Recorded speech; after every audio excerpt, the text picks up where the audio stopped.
बिस्मिल्लाहिर्रहमानिर्रहीम। Dear students, आज हम सेकंड ईयर से molecular orbital structure of benzene के बारे में पढ़ेंगे।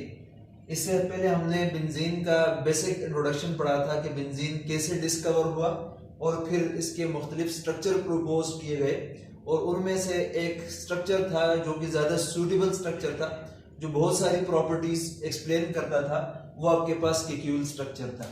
तो मतलब ये स्ट्रक्चर के ऊपर लोगों ने काम किया और तकरीबन 40 साल लगे इस स्ट्रक्चर को डिटरमाइन करने में। एटलीस्ट आपके पास जो केक्यूल स्ट्रक्चर है वो कुछ प्रॉपर्टीज को क्या कर सकता है, एक्सप्लेन कर सकता है अच्छे तरीके से। जैसे फॉर एग्जांपल केक्यूल स्ट्रक्चर को अगर हम देखते हैं, जिसने इस स्ट्रक्चर को इन 1865 में प्रपोज किया।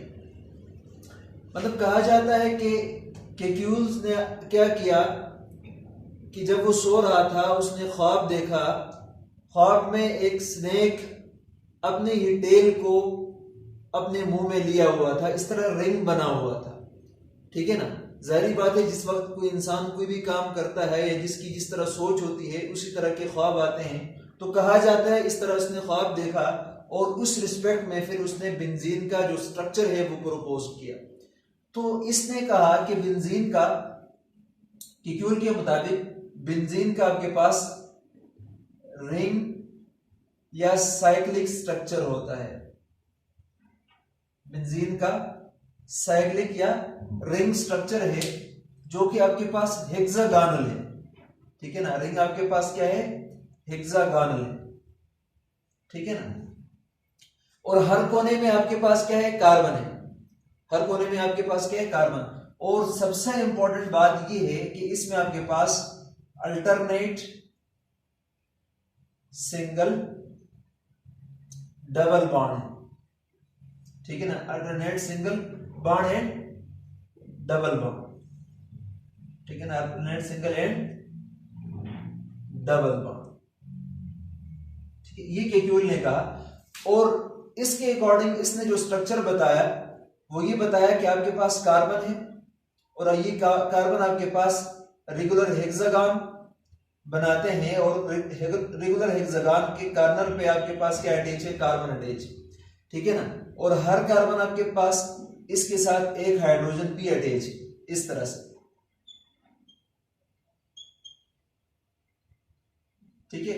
और ये तो आ गया आपके पास रेगुलर हेक्सागन या रिंग स्ट्रक्चर आपके पास। इसी तरह से आपके पास इसमें अल्टरनेट सिंगल डबल बॉन्ड होंगे। अब अल्टरनेट सिंगल डबल बॉन्ड से क्या मुराद है, यहां पर अगर आपके पास डबल बॉन्ड है तो इधर सिंगल होगा, फिर आपके पास यहां पर डबल बॉन्ड होगा। ठीक है ना। फिर यहां पर सिंगल और फिर यहां पर आपके पास क्या होगा, डबल बॉन्ड होगा। तो इस तरह से इसने ये स्ट्रक्चर प्रपोज किया। इसको हम एक्सपेंडेड स्ट्रक्चर बोलते हैं जो कि ओपन फॉर्म में है। इसको जरा हम इस तरह से भी लिख सकते हैं, अपने आसानी के लिए लिखेंगे ये इस तरह से। अब बच्चों ये आपके पास अंडरस्टूड है कि हर कार्बन पर आपके पास क्या है, कार्बन है और हर कार्बन के साथ आपके पास क्या है, हाइड्रोजन अटैच है। ठीक है ना। तो ये अंडरस्टूड है कि हर कार्बन पे आपके पास क्या है, कार्बन है और हर कार्बन के साथ क्या अटैच है, हाइड्रोजन अटैच है। ठीक है ना। हर कार्बन के साथ अटैच है हाइड्रोजन। ठीक है ना। ये डबल बॉन्ड होगा, फिर सिंगल, फिर डबल बॉन्ड, फिर सिंगल, फिर डबल बॉन्ड। मतलब आपके पास alternate single and double bond है। तो हम हाइड्रोजन को न भी शो करें तो ये अंडरस्टूड है कि आपके पास हर कार्बन पे क्या होता है, हाइड्रोजन होता है। तो इस तरह से जो केक्यूल है इसने ये स्ट्रक्चर प्रपोज किया था। अब इसका ये जो स्ट्रक्चर था ये भी हाइपोथेटिकल था। ठीक है ना। ये तो केक्यूल ने प्रपोज किया है और ये स्ट्रक्चर क्या करता है, बहुत सारी प्रॉपर्टीज को बेंजीन जो एक्चुअल बेंजीन है उसकी बहुत सारी प्रॉपर्टीज को एक्सप्लेन भी करता है और बहुत सारी प्रॉपर्टीज को एक्सप्लेन करने में फेल भी हो जाता है। तो ये आपके पास क्या है, केक्यूल स्ट्रक्चर है जो आपके पास क्या है, हाइपोथेटिकल स्ट्रक्चर है। केक्यूल स्ट्रक्चर आपके पास क्या है, हाइपोथेटिकल स्ट्रक्चर है। ठीक है ना। हाइपोथेटिकल है मतलब नॉट द एक्चुअल स्ट्रक्चर। ठीक है। ये एक्चुअल स्ट्रक्चर नहीं है क्योंकि बहुत सारी प्रॉपर्टीज को जो एक्सपेरिमेंटली एक्चुअल बेंजीन शो करता है वो सारी प्रॉपर्टीज नहीं शो करता। बहुत सारी ऑब्जेक्शन थी इसके ऊपर जो हमने उस दिन डिस्कस भी किया था। कि एडिशन रिएक्शन नॉर्मली बेंजीन नहीं शो करता, ये नहीं बता सका। आपके पास ब्रोमीन वाटर की कलर को डीकलराइज नहीं कर सकता, नहीं करता, या KMnO4 का जो पिंक कलर है बियर टेस्ट ये नहीं शो कर सकता, जो कि अनसैचुरेटेड कंपाउंड की प्रॉपर्टी थी। तो भारत बहुत सारी प्रॉपर्टीज एक्सप्लेन करने में फेल भी होता है, पर बहुत सारी प्रॉपर्टीज एक्सप्लेन भी करता है। तो ये जो स्ट्रक्चर दिया था ये केक्यूल ने दिया था। अब उसके बाद इस स्ट्रक्चर को डिटरमाइन करने के लिए एक्सरे एनालिसिस किया गया, ठीक है ना। और जब एक्सरे एनालिसिस किया गया तो एक्सरे एनालिसिस से भी आपके पास जो रिंग स्ट्रक्चर है,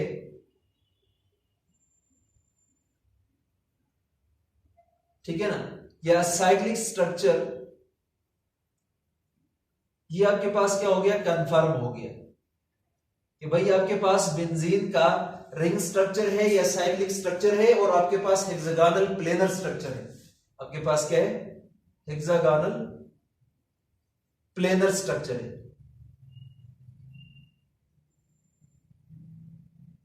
ठीक है। ये एक्सरे से भी कंफर्म हो गया। फिर हम क्या करते हैं कि जब आपके पास एक्सरे से कंफर्म हुआ कि ये आपके पास हेक्सागोनल स्ट्रक्चर है और आपके पास इसके दरमियान में जो एंगल है कार्बन टू कार्बन बॉन्ड और हाइड्रोजन के दरमियान में जो बॉन्ड है वो आपके पास 120 डिग्री के बॉन्ड है, और सारे बॉन्ड आपके पास बेंजीन में ये डबल सिंगल कोई नहीं है, सारे आपके पास एक ही तरह के बॉन्ड है। अब हम इन्हीं स्ट्रक्चर के ऊपर क्या करते हैं, मॉलिक्यूलर ऑर्बिटल थ्योरी को अप्लाई करते हैं, और इसके थ्रू हम क्या करते हैं, मॉलिक्यूलर ऑर्बिटल की थ्योरी के थ्रू हम इस बेंजीन के स्ट्रक्चर को डिटरमाइन करेंगे। तो बच्चों मॉलिक्यूलर ऑर्बिटल स्ट्रक्चर को डिटरमाइन करने के लिए हम क्या करेंगे, सबसे पहले हम हाइब्रिडाइजेशन देखेंगे। तो भाई जब कभी भी हमें स्ट्रक्चर या ज्योमेट्री डिटरमाइन करना हो तो हम क्या करते होते हैं, हाइब्रिडाइजेशन चेक करते होते हैं। तो हाइब्रिडाइजेशन से हमें मॉलिक्यूल की शेप या ज्योमेट्री के बारे में या स्ट्रक्चर के बारे में हमें आइडिया मिलता है। हमें क्या मिलता है, शेप या ज्योमेट्री या स्ट्रक्चर के बारे में हमें आइडिया मिलता है।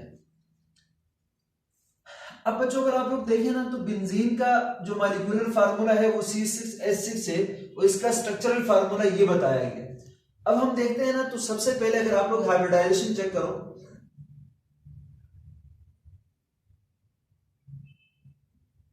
हाइब्रिडाइजेशन, तो हाइब्रिडाइजेशन बेंजीन में क्या है, तो बेंजीन में आपके पास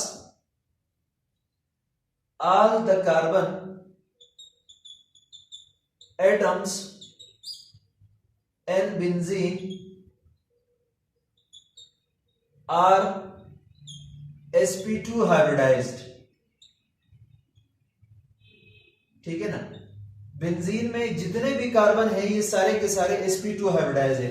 जैसे अगर मैं इस कार्बन की बात करता हूं तो ये sp2 हाइब्रिडाइज है, इस कार्बन की बात करता हूं sp2 हाइब्रिडाइज है, इस कार्बन की बात करता हूं sp2 हाइब्रिडाइज है, इस कार्बन की बात करता हूं sp2 हाइब्रिडाइज है, या इस कार्बन की बात करता हूं तो sp2 हाइब्रिडाइज है। मतलब ये 6 के 6 जितने भी कार्बन है ये सारे के सारे आपके पास sp2 हाइब्रिडाइज कार्बन, ठीक है ना।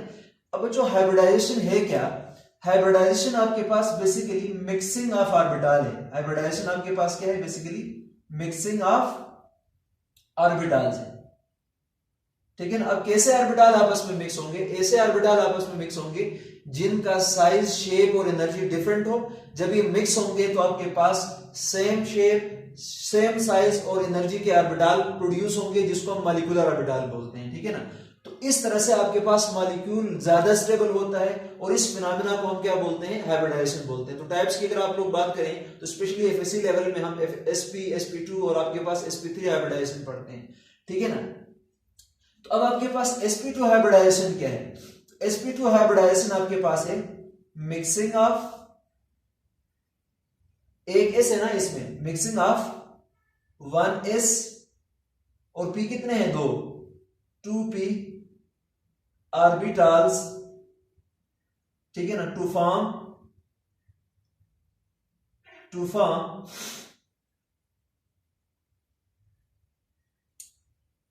3sp2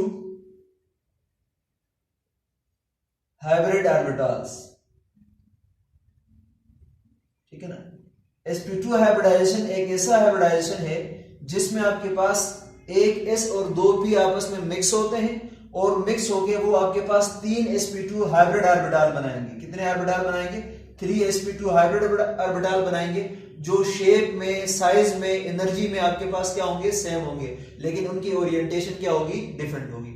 अब हम इस बात को समझते हैं कि हाइब्रिडाइजेशन बेंजीन के अंदर हमने कहा कि जितने भी आपके पास कार्बन है बेंजीन में, ये सारे के सारे क्या है, sp2 हाइब्रिडाइज्ड है। तो कैसे sp2 हाइब्रिडाइज्ड है, इसको हम कैसे डिटरमाइन करेंगे। और जब आपके पास हाइब्रिडाइजेशन आपके पास sp2 है तो बच्चों आपके पास जो आपके पास क्या है कहते हैं, बॉन्ड एंगल आपके पास कितना होगा, बॉन्ड एंगल 120 डिग्री होगा, ठीक है ना। और अगर हम शेप की बात करें या स्ट्रक्चर की बात करें तो ये आपके पास क्या होता है, प्लेनर स्ट्रक्चर होता है फिर इसका। जब हाइब्रिडाइजेशन sp2 हो तो बॉन्ड एंगल 120, और जब बॉन्ड एंगल 1 हो तो आपके पास प्लेनर स्ट्रक्चर होता है। तो बेंजीन का स्ट्रक्चर आपके पास हेक्सागोनल प्लेनर स्ट्रक्चर है। तो कैसे है, हम अभी इसके बारे में डिटेल में पढ़ेंगे।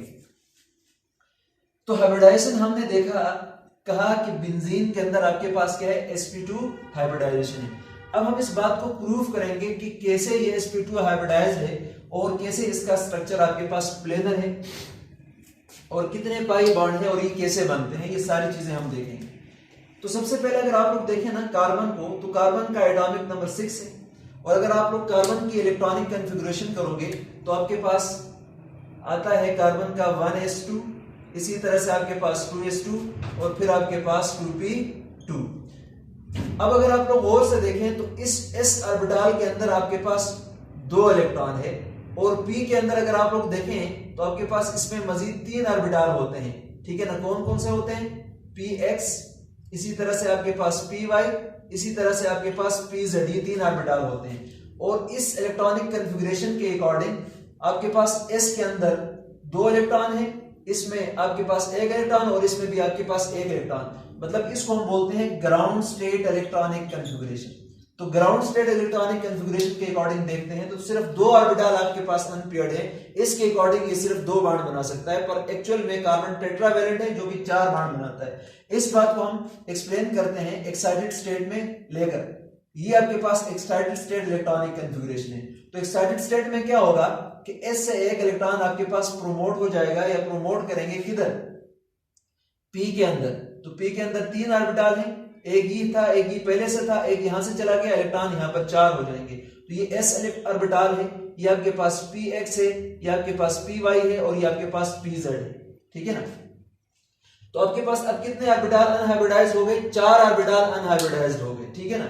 अब इसमें एक s है और आपके पास 3 p है। तो बच्चों हम पढ़ रहे हैं sp2 हाइब्रिडाइजेशन। तो sp2 हाइब्रिडाइजेशन में क्या होगा, एक s और आपके पास 2 p आपस में मिक्स हो जाएंगे, ठीक है ना।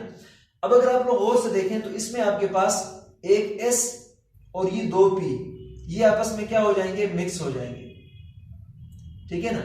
और मिक्स होकर न्यू ऑर्बिटल बनाएंगे जिनका साइज, एनर्जी, शेप सब सेम होगा। अब अगर मिक्सिंग से पहले आप लोग देखें तो s ऑर्बिटल आपके पास क्या होता है, स्फेरिकल होता है, ये s ऑर्बिटल है। इसी तरह से p को अगर आप लोग देखें तो टोटल p 3 p ऑर्बिटल है, ये आपके पास px, इसी तरह से ये आपके पास py, इसी तरह से ये आपके पास pz, ये 3 ऑर्बिटल है। अब देखिए जो आपके पास p ऑर्बिटल है इनका शेप डिफरेंट है, s ऑर्बिटल का शेप डिफरेंट है, मतलब ये डम्बल शेप है, ये आपके पास स्फेरिकल शेप है। फिर एनर्जी s की कम होती है, p की एनर्जी ज्यादा होती है, तो इनकी शेप और एनर्जी आपके पास दोनों क्या है, डिफरेंट है। अब हम क्या करेंगे, इनमें से 2 p को मतलब px और py को और एक s को आपस में क्या करेंगे, मिक्स करेंगे। तो मिक्स करेंगे तो आपके पास क्या बनेंगे, न्यू ऑर्बिटल बनेंगे, मतलब आफ्टर मिक्सिंग, ठीक है ना। मिक्सिंग के बाद आपको न्यू ऑर्बिटल मिलेंगे। तो देखें 1 2 3 3 मिक्स हो रहे हैं, तो जितने ऑर्बिटल मिक्स होते हैं उतने ही आपके पास न्यू ऑर्बिटल बनते हैं। तो न्यू ऑर्बिटल आपके पास सारे इस तरह बनेंगे,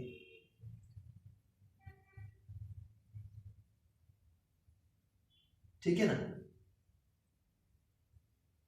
ठीक है, ये सारे आपके पास 1 2 3, तो 3 ऑर्बिटल मिक्स हुए थे तो 3 बने। अब ये जो आपके पास ऑर्बिटल है, तीनों के 3 ऑर्बिटल, ये जो ऑर्बिटल है ये आपके पास sp2 हाइब्रिडाइज्ड ऑर्बिटल है, ये सारे आपके पास के sp2 हाइब्रिडाइज्ड ऑर्बिटल है। जबकि आपके पास जो pz है इसने हाइब्रिडाइजेशन में पार्टिसिपेट नहीं किया है, तो इसको हम क्या बोलेंगे, ये एक बच्चा है। इसी तरह से आपके पास इस पे कोई फर्क नहीं पड़ेगा, ये ऐसा ही रहेगा, इसको हम बोलेंगे pz ऑर्बिटल। और ये आपके पास कौन सा ऑर्बिटल है, अनहाइब्रिडाइज्ड ऑर्बिटल है। ये आपके पास कौन सा ऑर्बिटल है, अनहाइब्रिडाइज्ड ऑर्बिटल है, ठीक है ना। ये आपके पास अनहाइब्रिडाइज्ड ऑर्बिटल है, जिसने बॉन्डिंग में पार्टिसिपेट, जिसने हाइब्रिडाइजेशन में पार्टिसिपेट नहीं किया है, इसके दोनों लोब आपके पास इसी तरह से मौजूद है, इस पे कोई फर्क नहीं पड़ा। पर यहां पर अगर आप लोग देखें तो ये ऑर्बिटल आपके पास sp2 हाइब्रिडाइज्ड है, ये ऑर्बिटल आपके पास sp2 हाइब्रिडाइज्ड है, और ये भी आपके पास sp2 हाइब्रिडाइज्ड ऑर्बिटल।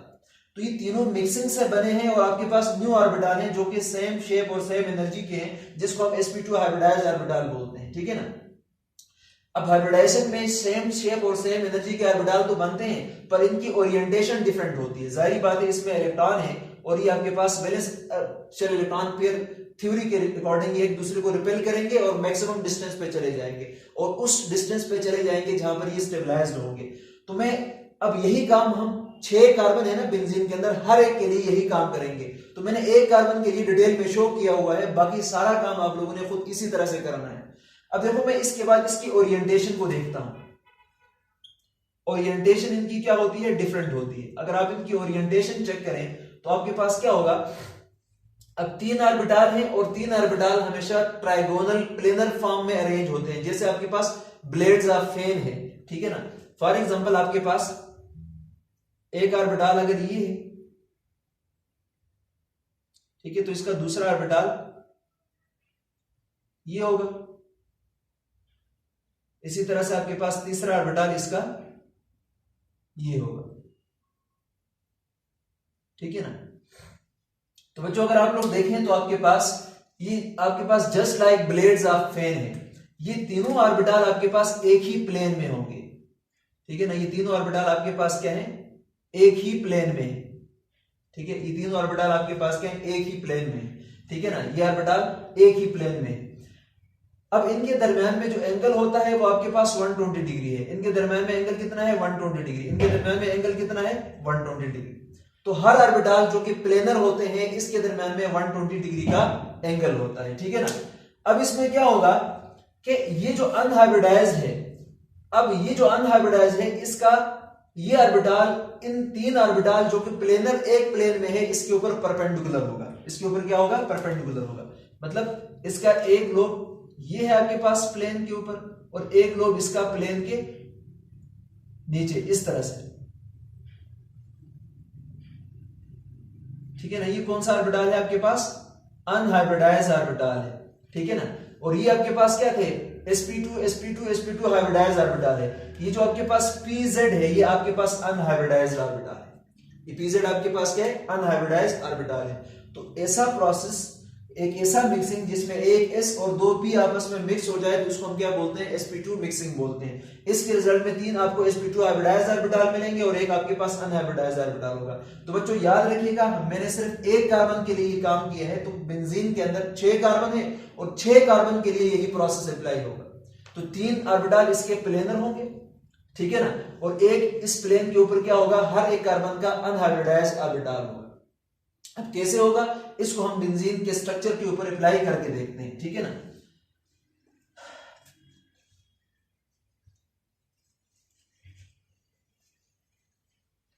अब इसमें आपके पास हर कार्बन 3 सिग्मा बॉन्ड बनाता है, 2 कार्बन के साथ और 1 हाइड्रोजन के साथ, ठीक है।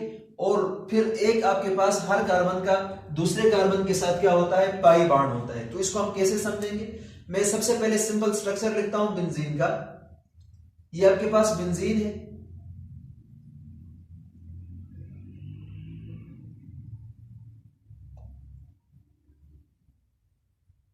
ठीक है ना। ये हमने इसका स्ट्रक्चर बना लिया। अब बच्चों मैं क्या करता हूं, सबसे पहले इसकी सिर्फ ऑर्बिटल ड्रा करता हूं ताकि आसानी हो जाए। देखें बेंजीन का अगर आप लोग स्ट्रक्चर देखें सिंपल, तो इसमें हमने देखा था कि यहां पर डबल बॉन्ड, फिर सिंगल बॉन्ड, फिर डबल बॉन्ड, फिर सिंगल बॉन्ड, फिर आपके पास क्या होता है, डबल बॉन्ड। ये इसका स्ट्रक्चर है। और जहां पर आपके पास पाई बॉन्ड होगा वहां पर आपके पास क्या होगा, एक ऑर्बिटल अनहाइब्रिडाइज्ड होगा। तो मैं जस्ट आपके पास पाई सिग्मा स्केलेटन बता रहा हूं।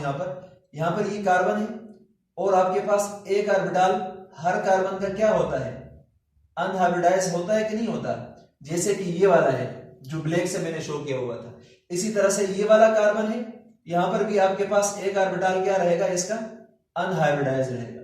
एक ऑर्बिटल इसका क्या रहेगा, अनहाइब्रिडाइज्ड। इसी तरह से यहां पर ये जो कार्बन है इसमें भी आपके पास क्या रहेगा, एक ऑर्बिटल आपके पास अनहाइब्रिडाइज्ड होगा, एक ऑर्बिटल क्या होगा, अनहाइब्रिडाइज्ड। इसी तरह से यहां पर जो कार्बन है इसमें भी क्या होगा आपके पास, एक ऑर्बिटल आपके पास अनहाइब्रिडाइज्ड होगा। इसी तरह से इस कार्बन के पास भी क्या है, एक ऑर्बिटल आपके पास अनहाइब्रिडाइज्ड है। इसी तरह से यहां पर जो कार्बन है इसमें भी एक ऑर्बिटल आपके पास क्या रहेगा, अनहाइब्रिडाइज्ड रहेगा।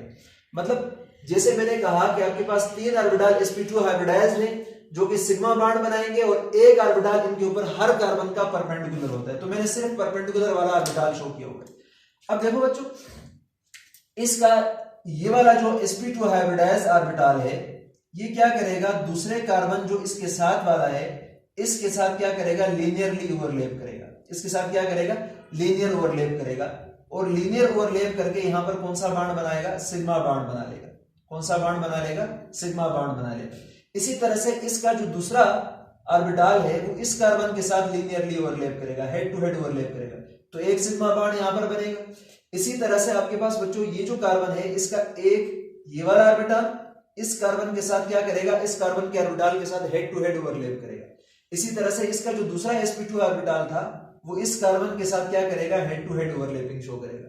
फिर इसी तरह से इसके साथ भी head to head overlapping show करेगा, और एक ऑर्बिटल इसका ये वाला इसके साथ क्या करेगा, head to head overlapping show करेगा, ठीक है ना। और एक ऑर्बिटल इसका बचता है ये वाला जो आपके पास हाइड्रोजन के साथ क्या करेगा, ओवरलैप करेगा, ठीक है ना। इसी तरह से इस कार्बन का भी यहां पर क्या होगा, एक ऑर्बिटल तो होगा ना जो क्या करेगा, हाइड्रोजन के साथ ओवरलैप करेगा। फिर इसी तरह से यहां पर एक ऑर्बिटल इस कार्बन का भी होगा ना जो हाइड्रोजन के साथ क्या करेगा, ओवरलैप करेगा। फिर इसी तरह से यहां पर इसका ये ऑर्बिटल क्या करेगा, हाइड्रोजन के साथ ओवरलैप करेगा, ये आ गया हाइड्रोजन। फिर इसी तरह से इसका भी ऑर्बिटल किसके साथ ओवरलैप करेगा, हाइड्रोजन के साथ ओवरलैप करेगा। और फिर आपके पास किसके साथ ओवरलैप करेगा, इसका भी हाइड्रोजन के साथ ओवरलैप करेगा, ठीक है ना। इसी तरह से अगर आप लोग देखेंगे तो देखो ये आपके पास क्या था, ये एक कार्बन है, इसके देखें ये ऑर्बिटल और ये ऑर्बिटल और ये ऑर्बिटल, ये तीनों आपके पास एक प्लेन में है, जैसे ये वाले ऑर्बिटल मैंने शो किए हैं ब्लू मार्कर से। और इसके ऊपर जो रेड है ना ये आपके पास क्या है, पीजेड है। रेड वाला कौन सा है आपके पास, पीजेड है, तो पीजेड इसके ऊपर क्या था, परपेंडिकुलर। तो देखें 1 2 3 sp2 हाइब्रिडाइज्ड ऑर्बिटल्स, इसके ऊपर एक pz वाला क्या है, परपेंडिकुलर है। इसी तरह से 1 2 3 sp2 हाइब्रिडाइज्ड ऑर्बिटल, एक इसके ऊपर pz वाला क्या है, परपेंडिकुलर है, तो जैसे मैंने ये शो किया हुआ था। इसी तरह से यहां पर अगर आप लोग देखेंगे तो आपके पास क्या है, 1 2 3 ऑर्बिटल एक प्लेन में, इसके ऊपर ये वाला क्या होगा, परपेंडिकुलर होगा। फिर इसी तरह से 1 2 3 ये ऑर्बिटल sp2 हाइब्रिडाइज्ड, इसके ऊपर ये वाला जो pz है ये क्या होगा, परपेंडिकुलर होगा। तो ये आपके पास जो अब यहां पर मैंने पाई बॉन्ड नहीं शो किया हुआ है, जस्ट मैंने सिग्मा स्केलेटन को शो किया हुआ है बेंजीन के अंदर। अब बच्चों देखो बॉन्ड जब भी हम बात करते हैं ना तो 2 टाइप्स के होते हैं, ठीक है ना। एक आपके पास होता है सिग्मा बॉन्ड, ठीक है, और दूसरा आपके पास पाई बॉन्ड होता है। अब ये जो सिग्मा बॉन्ड होता है ये आपके पास एक्सियल ओवरलैपिंग से बनता है, ठीक है। सिग्मा बॉन्ड एक्सियल ओवरलैपिंग से बनता है या हेड टू हेड ओवरलैपिंग से बनता है, जबकि पाई बॉन्ड आपके पास किससे बनता है, साइड वाइज ओवरलैपिंग से बनता है, ठीक है। पाई बॉन्ड किस तरह बनता है, साइड वाइज ओवरलैपिंग से बनता है या पैरेलल ओवरलैपिंग से बनता है, इस तरह से। तो जहां पर 2 ऑर्बिटल आपस में ऐसे पैरेलल होंगे ना तो वो पाई बॉन्ड बनाएगा, और जब दोनों orbital head to head approach करेंगे तो वो कौन सा बॉन्ड बनाएंगे, सिग्मा बॉन्ड बनाएंगे। अब जरा देखना यहां पर आपके पास क्या है कि ये जो आपके पास ऑर्बिटल है pz और इसका pz आपस में क्या है, पैरेलल है, तो इसका मतलब यहां पर एक इलेक्ट्रॉन है और आपके पास यहां पर भी एक इलेक्ट्रॉन है, तो ये क्या कर सकते हैं, साइड वाइज ओवरलैप कर सकते हैं ना इसके साथ, ऐसे, ठीक है ना। इस तरह क्या कर सकते हैं, साइड वाइज ओवरलैपिंग कर सकते हैं। फिर अगर आप लोग देखें ये और ये 2 ऑर्बिटल आपस में क्या है, पैरेलल है, तो ये क्या कर सकता है, इसके साथ ओवरलैप कर सकता है, ठीक है, ये क्या कर सकता है, इसके साथ ओवरलैप। फिर इसी तरह से इसका pz इसके pz के साथ क्या करेगा, पैरेलल ओवरलैपिंग शो करेगा, ठीक है ना। इसी तरह से यहां पर अगर आप लोग देखें तो ये एक दूसरे के पैरेलल है, तो ये भी यहां से आपके पास क्या कर सकते हैं, एक दूसरे के साथ साइड वाइज ओवरलैप कर सकते हैं। तो बच्चों जब भी साइड वाइज ओवरलैपिंग होगी तो क्या बनेगा, पाई बॉन्ड बनेगा, और जब हेड टू हेड ओवरलैपिंग होगी, इसका हेड इसके हेड के साथ मिल रहा है, तो कौन सा बॉन्ड बनेगा? सिग्मा बॉन्ड बनेगा, ठीक है ना। तो एक स्ट्रक्चर तो आपके पास ये बन जाएगा। अब अगर आप लोग गौर से देखें, क्या ये ऑर्बिटल और ये भी तो एक दूसरे के पैरेलल है, फिर इसी तरह से ये और ये भी आपस में एक दूसरे के पैरेलल है, और फिर इसी तरह से ये और ये भी तो आपस में पैरेलल है। इसका मतलब ये हुआ कि जैसे ये दो ऑर्बिटल आपस में पैरेलल हैं, आपस में पाई बॉन्ड बना सकते हैं, तो सेम इसी तरह से यही ऑर्बिटल इसका भी पैरेलल है और इसके साथ भी पाई बॉन्ड बना सकता है। तो फिर ये ऑर्बिटल इसका भी पैरेलल है, ये इसके साथ भी बॉन्ड बना सकता है। मतलब इस ऑर्बिटल के ऊपर ये लिमिटेशन नहीं है कि सिर्फ इसके साथ पैरेलल ओवरलैपिंग करेगा, ये इसके साथ भी पैरेलल ओवरलैपिंग कर सकता है। इसका मतलब ये हुआ कि यहां पर आपके पास जो पाई इलेक्ट्रॉन की डेंसिटी है वो एक प्लेन के ऊपर, एक प्लेन के नीचे एक रिंग लाइक इलेक्ट्रॉन क्लाउड बन जाता है। जैसे मैं यहां पर लिख सकता हूं कि ये आपके पास क्या है जी, ये तो यहां पर भी ओवरलैप कर सकता है ना, क्योंकि ये भी तो आपस में पैरेलल है, तो ओवरलैपिंग तो यहां पर भी पॉसिबल है, ठीक है ना। तो आपके पास यहां पर भी तो पाई बॉन्ड बन सकता है, ओवरलैपिंग यहां पर भी पॉसिबल है। इसी तरह से ओवरलैपिंग आपके पास यहां पर भी पॉसिबल है, ये भी एक दूसरे के पैरेलल है, ठीक है ना। और फिर आपके पास ओवरलैपिंग इन दोनों के दरमियान में भी पॉसिबल है, ये भी तो आपस में क्या है? पैरेलल है। तो मतलब ये लिमिटेशन नहीं है, ये इसके साथ भी ओवरलैप कर सकता है, इसके साथ भी ओवरलैप कर सकता है। तो इसका मतलब ये हुआ कि आपके पास जो पाई इलेक्ट्रॉन है वो एक डीलोकलाइज्ड फॉर्म में है, सिर्फ आपके पास दो कार्बन के दरमियान में लोकलाइज नहीं है, बल्कि इस पूरे रिंग में क्या कर सकते हैं? डीलोकलाइजेशन शो करते हैं। और यही डीलोकलाइजेशन है जो बेंजीन के अंदर स्टेबिलिटी को काज करती है, जो बेंजीन की स्टेबिलिटी की सबब बनती है, ठीक है ना। अब कैसे? तो इसका रिजल्ट क्या है? एज ए रिजल्ट अगर मैं कहूं ये आपके पास बेंजीन रिंग है,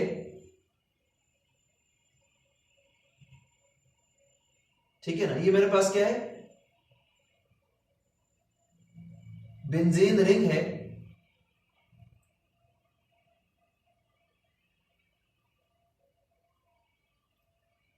और इस बेंजीन रिंग में अगर आप देखें ये प्लेन है ना, ये एक प्लेनर स्ट्रक्चर होता है।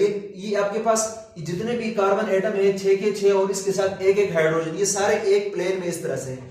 अब इसके ऊपर ये जो परपेंडिकुलर लोब है ना, ये ऐसे है, मतलब half lobe above the plane है और half lobe below the plane है। और फिर एक ऑर्बिटल किधर है, तो ये आपस में क्या करते हैं? साइड वाइज ओवरलैप करके electron density above and below the plane lie करती है। तो अगर आपको गौर से देखें ना, तो यहां पर क्या है? आपके पास एक रिंग है, ठीक है ना, ये वाली, ये अबव द प्लेन, इस तरह से आपके पास क्या बन जाएगा? एक रिंग बन जाएगा, ठीक है ना। ये आपके पास क्या है? प्लेन के अबव आपके पास पाई इलेक्ट्रॉन क्लाउड है, ठीक है ना, और ये पाई इलेक्ट्रॉन क्लाउड आपके पास रिंग की फॉर्म में है, ठीक है ना। इसी तरह से यही प्लेन है और इस प्लेन के बिलो भी आपके पास क्या है? इलेक्ट्रॉन डेंसिटी है।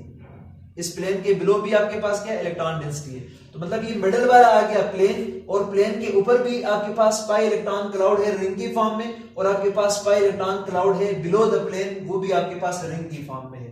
तो आपके पास क्या होगा कि आपके पास ये जो बेंजीन के स्ट्रक्चर मैंने आपको शो किए हैं कि इसमें एक में आपके पास पाई बॉन्ड यहां पर और यहां पर था, और दूसरे में आपके पास पाई बॉन्ड आपके पास क्या है? यहां पर, ठीक है ना, और फिर आपके पास यहां पर, और फिर आपके पास यहां पर हो सकता है। अब ये दोनों बेंजीन के स्ट्रक्चर हैं जिसको हम क्यूल स्ट्रक्चर बोलते हैं, ठीक है ना। इनकी इक्वल कंट्रीब्यूशन होती है, और इन दोनों को कंबाइन करके बाद में रेजोनेंस में हम पढ़ेंगे भी, इसको हम यूं शो करते होते हैं, क्योंकि ये पाई इलेक्ट्रॉन आपके पास क्या करते हैं? डीलोकलाइजेशन शो करते हैं, ये पाई बॉन्ड मूव करते रहते होते हैं, ठीक है ना। तो इस तरह से इस सिंपल रिप्रेजेंटेशन में हम इसको एक रिंग की फॉर्म में शो करते होते हैं, ठीक है। तो हमने देखा कि आपके पास बेंजीन में कार्बन और कार्बन के दरमियान में एक सिग्मा बॉन्ड होता है, फिर आपके पास कार्बन और हाइड्रोजन के दरमियान में भी सिग्मा बॉन्ड है, और कार्बन और कार्बन के दरमियान में अल्टरनेट पोजीशन पर सिंगल डबल बॉन्ड है। लेकिन एक्चुअल में अगर आप लोग देखें, इस डीलोकलाइजेशन की वजह से यहां पर आपके पास जितने भी आपके पास ये carbon to carbon double bond और carbon to carbon single bond जो नजर आते हैं, ये सारे के सारे आपके पास इक्वल लेंथ के हैं। ये सारे के सारे आपके पास क्या हैं? इक्वल लेंथ के हैं, जिसको हम डिटेल में पढ़ेंगे अगले कमिंग लेक्चर में रेजोनेंस के अंदर। तो जो आज हमने क्या देखा? बेंजीन का मॉलिक्यूलर ऑर्बिटल स्ट्रक्चर देखा, और मॉलिक्यूलर ऑर्बिटल स्ट्रक्चर में हमने ये देखा कि आपके पास जो कार्बन है वो आपके पास हेक्सागोनल रिंग बनाते हैं और हर कार्बन आपके पास क्या होता है, sp2 हाइब्रिडाइज्ड होता है, ठीक है ना। और हमने इस बात को समझने के लिए इसका मॉलिक्यूलर ऑर्बिटल स्ट्रक्चर का हेल्प लिया और sp2 हाइब्रिडाइजेशन में हमने ये देखा कि आपके पास हर कार्बन sp2 हाइब्रिडाइज है जिसमें 3 ऑर्बिटल एक प्लेन में है और एक अनहाइब्रिडाइज आपके पास इनके ऊपर परपेंडिकुलर है। तो हर कार्बन में एक ऑर्बिटल परपेंडिकुलर होने की वजह से ये दोनों एक दूसरे के साथ क्या करते हैं, साइड वाइज ओवरलैपिंग शो करके पाई बॉन्ड बना लेते हैं। और फिर इसी तरह से ये ऑर्बिटल इसका भी पैरेलल हो सकता है, मतलब जैसे पाई बॉन्ड यहाँ बन सकता है इसी तरह से पाई बॉन्ड यहाँ बन सकता है। इसी तरह से ये आपके पास क्या बन जाता है, ये अगर हम एक प्लेन मानते हैं ना, ये जो ब्लैक आपको नजर आता है, ये अगर हम एक प्लेन मानते हैं तो आपके पास एक रिंग आपके पास किधर बनता है, प्लेन के अबव बनता है ये सारा, और एक रिंग आपके पास किधर बन रहा है, प्लेन के बिलो बन रहा है आपके पास, ठीक है ना। तो ये आपके पास आ गया प्लेन, और प्लेन के अबव आपके पास इलेक्ट्रॉन डेंसिटी या इलेक्ट्रॉनिक क्लाउड रिंग की फॉर्म में, और प्लेन के बिलो आपके पास इलेक्ट्रॉन डेंसिटी आपके पास क्लाउड की फॉर्म में। और यही रीजन थी कि बेंजीन नॉर्मली आपके पास क्या कर एडिशन रिएक्शन नहीं शो करता, क्योंकि ये सारे इलेक्ट्रॉन कोई स्पेसिफिक पॉइंट पर मौजूद नहीं होते हैं, ये डीलोकलाइज होते हैं, ये रेजोनेंस में या डीलोकलाइजेशन में बिजी होते हैं, इस वजह से ये रिएक्शन में पार्टिसिपेट आसानी से नहीं कर सकते। तो नॉर्मल कंडीशन में बेंजीन के अंदर एडिशन रिएक्शन पॉसिबल नहीं है। तो this is the molecular orbital structure of benzene. तो बच्चों इसको आप लोगों ने याद रखना है, ठीक है ना।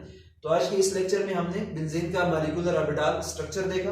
बच्चों आप लोगों ने शुरू से लेकर एंड तक इसको जरूर देखना है, और एक एक पॉइंट को जो मैंने आप लोगों को बताया इसको जरूर आप लोगों ने लिखना है, ठीक है, अपने इस वर्कशीट के ऊपर जो कि आपके पास रफ पेजेस है। Thank you very much.